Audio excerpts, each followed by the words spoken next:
శుక్లాంబరధరం విష్ణుం శశివదనం ప్రసన్నవదనం ధ్యాయే సర్వవిఘ్నోపశాంతయే.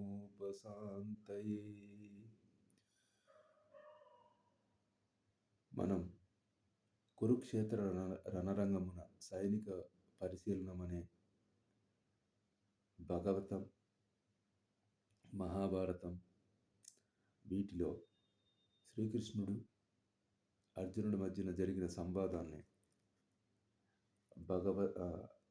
భగవద్గీత యథాతథం అనే పఠన కార్యక్రమంలో మొదటి అధ్యాయం కురుక్షేత్ర రణరంగమున సైనిక పరిశీలన అనే అధ్యాయంలో మొదటి 24 శ్లోకాలు నిన్నటి వరకు పఠించాం.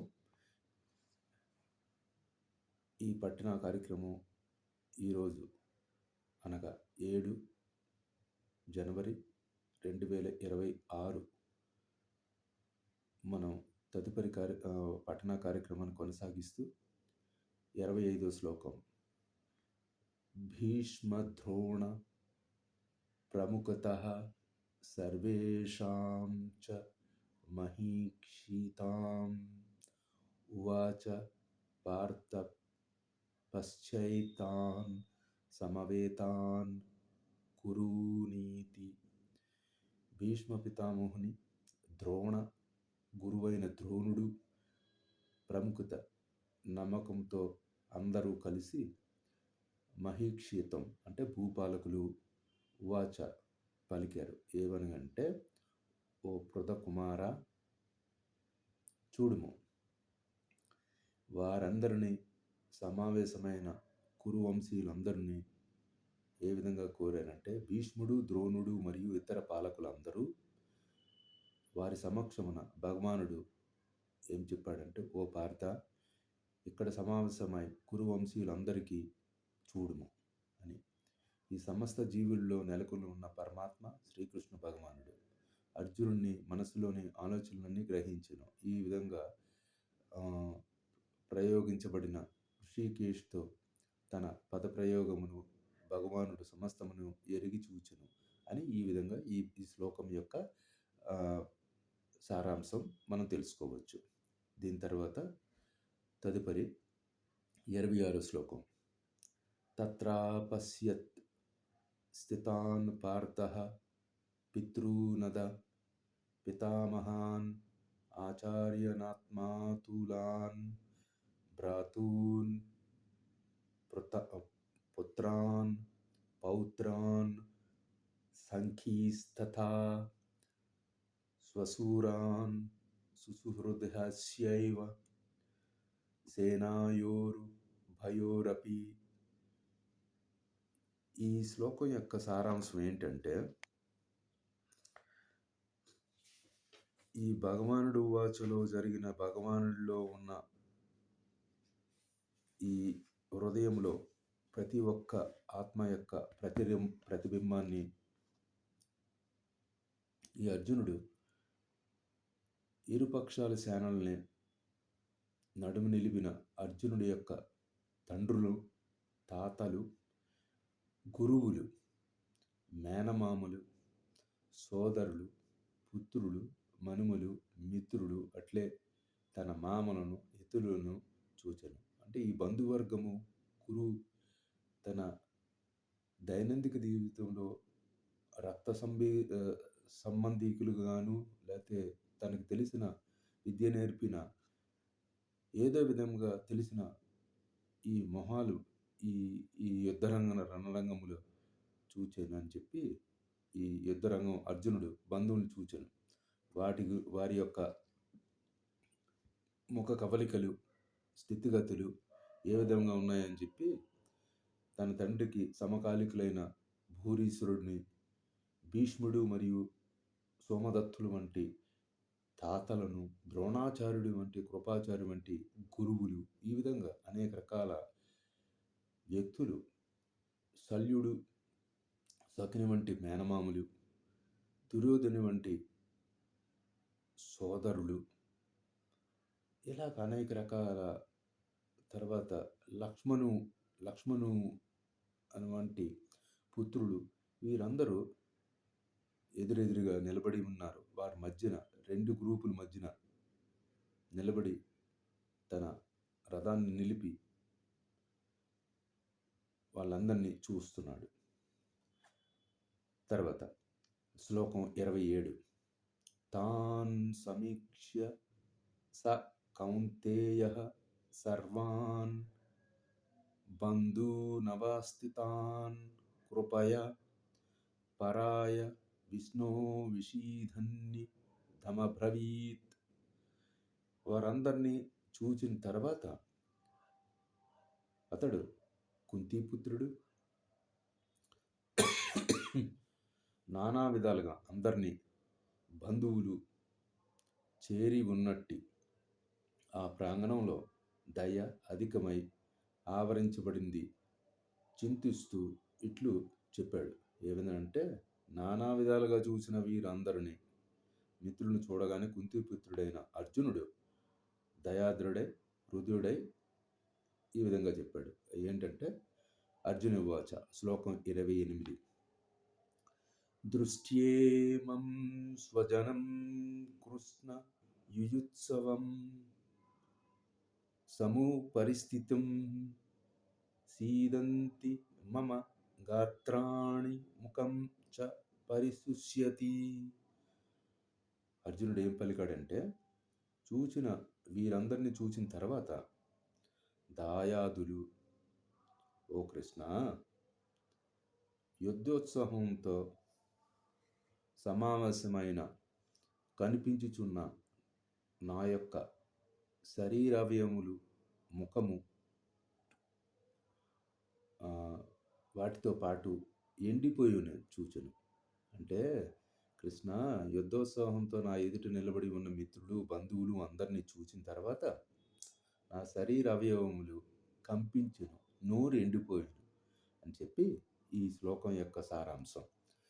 ఆ విధంగా మనం అర్జునుల్లో అట్టి లక్షణాలు అతి కోమలంగా హృదయాన్ని అనేది మనం తెలుసుకోవచ్చు. దాంతోపాటు దాని కారణంగా అంతేకాకుండా బలహీనతగా కూడా మనం పరిగణించవచ్చు.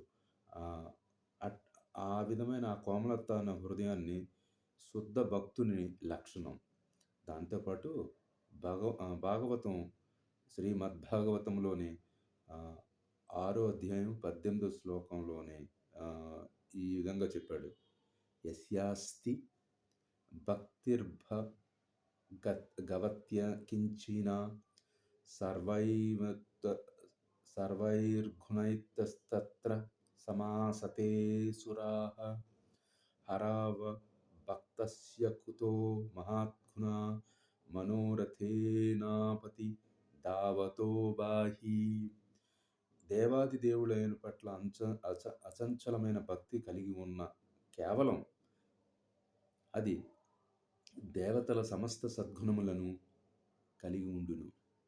అలా కాకుండా భక్తుడు వాని పట్ల భక్తి లేని వాడి పట్ల, భగవంతుని పట్ల భక్తి లేని వాని పట్ల భక్తి లేనివాడు అల్పమై లౌకిక గుణము మాత్రమే కలిగి ఉంటుంది. అంటే ఈ మెకానికల్గానే ఉంటుంది తప్పించి ఏదో హృదయపూర్వకంగా అయింది కాదు. ఎందుకనగా మానసికంగా ఏవైతే ఈ రకమైన లక్షణాలు స్థితిలో వర్ణించినప్పుడు భౌతిక శక్తి ఉంటుంది తప్పించి అది ఆకర్షిస్తుంది తప్పించి మనకి మానసిక ఉల్లాసం ఉండదు. ఆ విధంగా 28వ శ్లోకం దాన్ని రెఫర్ చేస్తూ చెప్పవచ్చు. మనం 29వ శ్లోకం ఏం చెప్తుందంటే, వేప తుతశ్చ శరీరే మేవ రోమమహర్షశ్చ జాయతే గాండీవం స్రంసంతే హస్తాత్ త్వతఖైవశ్చ పరదహ్యతే. శరీర కంపనం, శరీరము నా యొక్క రోమాంచాలు, అంటే నా శరీరం అంతా కంపించెను, నాకు రోమాంచాలు కలుగుతున్నాయని గాంధీవ ధనస్సు నా చేత నుండి జారిపోచున్నదని, నా చర్మము మండిపోచుండునని. అంటే వీరందరూ తెలిసిన బంధువులే. వీరితో పాటు నేను ఇప్పుడు యుద్ధ రణరంగంలో యుద్ధానికి మనం తయారు కావలసినదని స్థితిని అర్జునుడు ఏ విధంగా వర్ణిస్తున్నాడంటే, ఎట్లాంటిది అవలోహనం, ఎట్లాంటి స్థితిని, ఎట్లాంటి పరిస్థితిని ఈ అర్జునుడు ఆహ్, ఆ స్థితిలో తన పరిస్థితిని వివరించి ధనస్సు చేతి నుంచి జారిపోతుంది. చర్మం మండిపోతుంది. రోమాంచాలు రోమాంచనము కలుగుతుంది. ఇట్లాంటివన్నీ శరీరం అంతా కంపిస్తుంది అనే స్థితిని వాళ్ళందరిని చూసిన తర్వాత వీరితో యుద్ధం చేయాలా అని చెప్పి ఒక ఒక disappointment, maybe the depression kind of సైకలాజికల్‌గా మనం అర్జునుడి స్థితిని మనం ఇక్కడ ఈ ఈ శ్లోకంలో 29వ శ్లోకంలో మనం తెలుసుకోవచ్చు. తర్వాత 30 నచ స్నగ్ధోమ్యవ్యస్తాతు తం భ్రమతీవ చ మే మనః నిమిత్తాని చ పశ్యామి విపరీతాని కేశవం. కేశవ సంహారి, ఓ కృష్ణ, నేను ఇప్పుడు ఇక్కడ ఏమాత్రం నిలవలేకుంటిని. నన్ను నేను మర్చిపోచున్నాను. నా మనస్సు చలించుచుండెను. నేను కేవలం విపరీతములచే చూచుచుంటిని. ఇయన్నీ నేను ముందే ఊహించలేదు. ఇలాంటి ఈ స్థితిని నేను ఊహించలేదు. ఈ విధంగా చూచినప్పుడు నేను నా స్థితిని నేను నా చేతలలో లేకుండా నేను నిలబడలేకపోతున్నాను. అదేవిధంగా భయం ద్వితీయోభ్యానివేశతః స్యాత్, అనగా భౌతిక బంధ పరిస్థితుల చేత అధికముగా ప్రభావితమై వారిలోని అటువంటి భయము, మానసిక అస్థిరత్వము ఏర్పడుచున్నది. ఆ స్థితిని ఈ శ్లోకం నిశ్చితంగా నిమిత్తాని విపరీతాని అనే పదములు మానవునికి నేను ఇక్కడ ఎక్కడ ఉంటిని, ఎలా ఉంటిని అని చెప్పి, అదే మనం ఆ క్వశ్చన్ చేసుకుంటున్నాం కదా, నేనెవరిని, నేను ఎలా ఉన్నాను, ఏంటి నా స్థితి ఏంటి, నా ఆరోగ్య స్థితి ఏంటి, మానసిక స్థితి ఏంటి, నా భౌతిక స్థితి ఏంటి అన్నది. ఆ స్థితిలో ఇప్పుడు శ్రీకృష్ణుడి సంకల్పాన్ని అర్జునుడు ఇక్కడ తన నిజ స్వార్థగతి విషయంలో అజ్ఞానమును ప్రదర్శిస్తున్నాడు. ఆ స్థితిని తనకున్న శక్తి సామర్థ్యాలు, నైపుణ్యంతో పాటు యుద్ధరంగంలో లభించు విజయము తనకు దుఃఖ కారణమే కాగలదని అర్జునుడు భావిస్తున్నాడు అనడానికి ఈ శ్లోకం 30వ శ్లోకం అన్నది మనకి ఉదహరిస్తుంది. తర్వాత 31 నచ శ్రేయోన్యుపశ్యామి హత్వా స్వజన మహావే నకాంక్షే విజయం కృష్ణ నచ రాజ్యం సుఖాని చ. ఈ శ్లోకం మనం ఒక విధంగా దీని యొక్క స్థితిని ఉన్నతమైన స్థానానికి మనం కలిగిందని చెప్పి మనం చెప్పొచ్చు. ప్రియమైన కృష్ణ, ఈ యుద్ధరంగమున స్వజనము వధించుట ద్వారా ఏ విధముగా శ్రేయస్సము కలుగుచున్నదో నేను చూడలేకుంటిని. అంటే నేను ఎట్లాగా ఏ విధమైన రిజల్ట్ వస్తుందో ఏంటి అని చెప్పి నేను ఊహించలేకపోతున్నాను. ఎలా భయపడుతున్నాను. తదనంతరం తదనంతరం అర్జునుడు తన స్థితిని విజయమును కానీ, రాజ్యమును కానీ, సుఖమును కానీ నేను కోరుకోవట్లేదు అనే విధంగా అర్జునుడు తన నిరాసక్తిని వ్యక్తపరచడం ఈ ఈ ఈ శ్లోకంలో మనం తెలుసుకోవచ్చు. ఏ ప్రియమైన క్షత్రియులు అన్య వృత్తులు చేపట్టకూడదు. కనుక జీవనోపాధి కొరకై క్షత్రియుడిగా అతనికి రాజ్యం కావాలి. కానీ ప్రస్తుతం అర్జునునకు రాజ్యం లేదు. బంధువులతోనూ సోదరులతోనూ ఇష్టము లేకున్నను యుద్ధం చేయవలసి పితృదత్తమైన రాజ్యమును తిరిగి సాధించుకొనుటకు అర్జునునకు గల ఏకైక అవకాశము. కానీ అతడు అట్లు చేయుటను కూడా వ్యాధించుట లేదు. అంటే తన నిరాసక్తి ఏ విధంగా ఉన్నదన్నది ఈ శ్లోకంలో మనం స్పష్టంగా తెలుసుకోవచ్చు. తర్వాత 32-35 వరకు. కిం నో రాజ్యేన గోవింద కిం భోగైర్విజితే వితేన వ ఏషామర్తే కాంక్షితం నో రాజ్యం భోగాః సుఖాని చ త ఇమేవ స్థితా యుద్ధే ప్రాణాం స్వకృతా ధనాని చ ఆచార్యః పితరః పుత్ర సంస్థైన చ మత్పితామహా మాతులః శ్వశురः పౌత్రాः శ్యాలాः సంబంధి నస్తాద ఏతాన్ అస్తుమిచ్చావి జ్ఞతోపి మధుసూదన అపి త్రైలోక్యరాజ్యస్య హేతోః కిం ను మహీకృతే నిహత్య దార్తారాశ్చన్నః కా ప్రీతి జనార్దనః.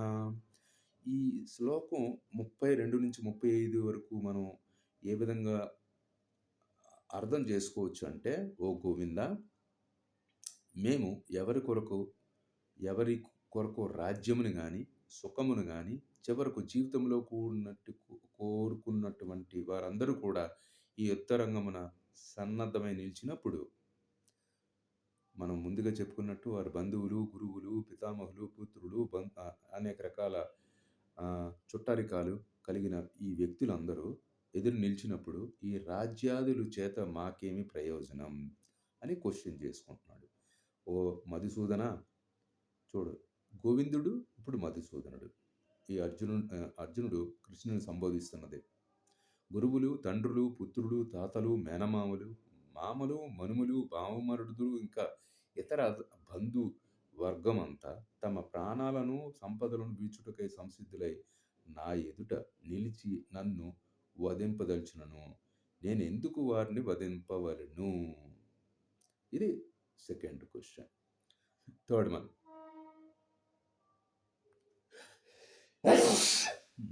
క్షమించండి. ఓ జనార్దన, కేవలం ఈ భూలోక రాజ్యమును అటుంచి ముల్లోక రాజ్యాధిపతి కొరకై నేను వారితో యుద్ధం చేయుటకు సిద్ధముగా లేను. ధృతరాష్ట్రుని పుత్రుల్ని వధించి మేము ఎట్టి ఆనందం పొందగలుగుతున్నాం. గోవిందుడు అన్నాడు, మధుసూదనుడు అన్నాడు, ఇప్పుడు జనార్దనుడు అన్నాడు. ఇవన్నిటికీ ఈ ప్రాధేయపడే స్థితిని అర్జునుడు మానసిక భౌతిక ఆలోచన సరళిని మనం అర్థం చేసుకోవచ్చు. కృష్ణుడు గోవులకు మరియు ఇంద్రియములకు ఆనందము చేకూర్చున్న వాడు చేత అర్జునుడు శ్రీకృష్ణ భగవాన్ని ఇక్కడ గోవిందా అని అన్నాడు. ఓకే, అదేవిధంగా మరొకటి, మనం ఎందుకు ఈ సందర్భం చెప్పాడు. సాధారణంగా మనం అదేవిధంగా ఈ ప్రతి ఒక్కరూ తన వైభవాలను బంధుమిత్రులను ఎదుట వాంఛించు, కానీ బంధుమిత్రులందరూ కూడా యుద్ధరంగమున వధించబడుచున్నప్పుడు విజయానంతరం తన సంపదలను వారితో కలిగి పంచుకున్నట్టుకు అవకాశం ఉండదని అర్జునుడు భయపడ్డాడు. అదే కదా మనకి మన చరిత్రలో చూసుకున్నప్పుడు కళింగ యుద్ధంలో గెలిచినా దుఃఖమే, ఓడినా దుఃఖమే. గెలిచినవాడు గెలిచి దుఃఖపడుతున్నాడు. ఎందుకు ఉంటుంది? యుద్ధం అన్నప్పుడు రెండు వైపులా కష్ట నష్టాలు, ప్రాణ నష్టం అన్నీ ఉంటాయి. అది గెలిచిన ఆనందం కంటే ఈ ఈ నష్టాన్ని బేరేజ్ వేసుకున్నప్పుడు ఆ దుఃఖం. ఓడినవాడు ఎలాగా ఇంకా ఆ దుఃఖాన్ని అనుభవిస్తుంటాడు. యుద్ధం అంటేనే రెండు వైపులా గెలిచినా ఓటమి జరిగినా కూడా ఇబ్బందిగానే ఉంటుంది. మరొకటి, ఇప్పుడు 36వ శ్లోకం. పాపమేవాశ్రయేదస్మాన్ హత్వైతానాతతాయనః తస్మాన్నర్హవహం హంతుం దర్తారాష్ట్రన్ సభావాందం స్వజనం హిం కథం హత్వా సుఖినః శ్యామా మాధవాం. ఇట్టి దుర్మార్గులను వధించినచో మాకు పాపమే సంక్రమించుచున్నది. అందుచే ధృతరాష్ట్రుని పుత్రులు మా మిత్రులకు సంహరించుట మాకు ఉచితం కాదు. లక్ష్మీపతి, ఓ కృష్ణ, స్వజనము చంపుట చేత మాకు కలిగే లాభమేమిటి? అట్టి కార్యము చే మేము ఎట్లు సుఖముగా పొందగలుగుచున్నాం?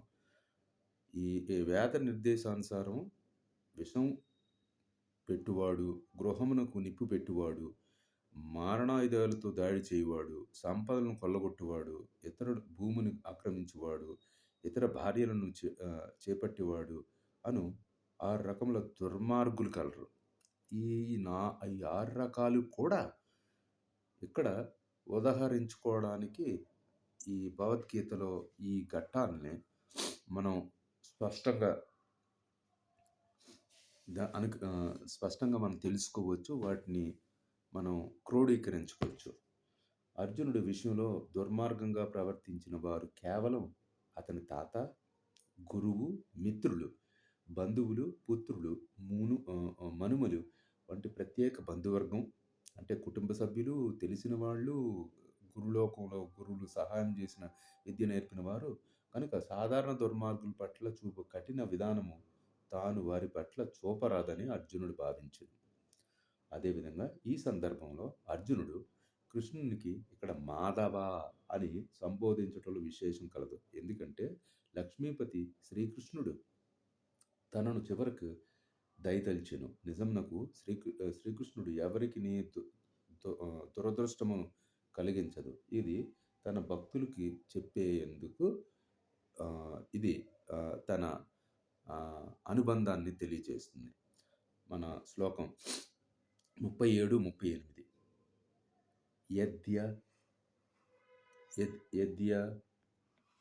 పేతే పశ్యంతి లోభోపహత చేతసః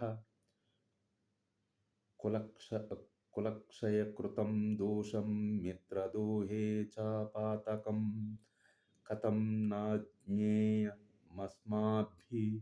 పాపాదస్మాన్ వర్తితుం కులక్షయకృతం దోషం ప్రపశ్యతి జనార్దనః.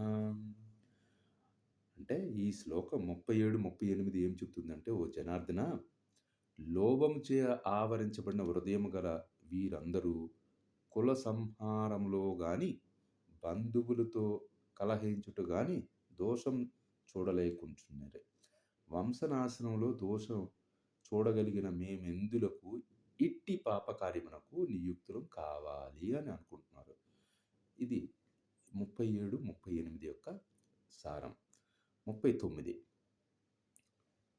కులక్షయే ప్రణస్తంతి కులధర్మాః సనాతనః ధర్మే నష్టే కులం కృత్న మదోర్మభీభవత్యుతాః. ఈ కులక్షయం చేత శాశ్వతంగా వంశాచారం నశించిపోవుట. ఈ విధముగా వంశమును మిగిలిన వారు అధర్మవర్తనులగుదురు. అంటే వంశం నాశనం అయిపోతే దాని యొక్క ప్రతిఫలం, దాని యొక్క దుఃఖము ఈ శ్లోకం ద్వారా మనం ఉదహరించుకోవచ్చు. ఈరోజుది చివరి శ్లోకం 40.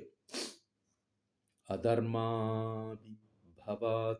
కృష్ణా ప్రద్యుష్యంతి కులస్త్రియ స్త్రీషు దుష్టాసు వార్ష్ఠేయ జాయతి వర్ణసంకరః. ఓ కృష్ణ, వంశమును అధర్మవాదము ప్రబలమగుడు చేత కుల స్త్రీలు కలుషితమగుదురు. వృష్టి వంశ సంజాతుడా, అట్టి కుల స్త్రీల పతనం చేత అవాంఛనమైన సంతానము ఉత్పన్నమగును. అంటే మొత్తం వంశమే ప్రభావితం అవుతుంది. జీవితంలో శాంతి, సౌభాగ్యాలు మరియు అధ్యా అధ్యాత్మోక్తి స్థితికి మానవ సంఘంలోని సత్ప్రవర్తన కలిగిన జనులే మూలాధారం. కానీ ఉత్తమ పౌరులు జననం, స్త్రీల ధర్మ వర్తనం మరియు పాతివ్రత్యం పైన ఆధారపడి ఉండును అని మనం స్పష్టంగా తెలుసుకోవచ్చు. చాణక్య పండితుని అభిప్రాయం ననుసరించి చాణక్యుడు చాలా చాకచక్యమైన ఆహ్, అనేక నీతి నియమాలు, ప్రవర్తన అనుసరణని మనం ఉటంకరించుకుని ఈ సందర్భంలో స్త్రీలు సాధారణంగా గొప్ప తెలివంతులు కానందున వారు విశ్వసింపదగిన వారు కారు. కనుకే స్త్రీలను ధర్మ కార్యములను సంబంధించిన వివిధ వంశాచారములో నిమగ్నములు చేసినచో వారి ప్రాతిపత్యము మరియు భక్తి వర్ణాశ్రమ పద్ధతిని పాటించుటకు యోగ్యులైన ఉత్తమ సంతానమునకు జన్మించును జన్మనిచ్చును అని ఈ విధముగా మనం ఆహ్, ఈ శ్లోకం యొక్క అర్థాన్ని మనం ప్రస్తావించుకోవచ్చు. ఈ రోజుతో ఈ 40వ శ్లోకం వరకు మొదటి అధ్యాయం కురుక్షేత్ర రణరంగమున సైనిక పరిశీలన అనేది ముగిద్దాం. సర్వే జనా సుఖినో భవంతు. స్వస్తి.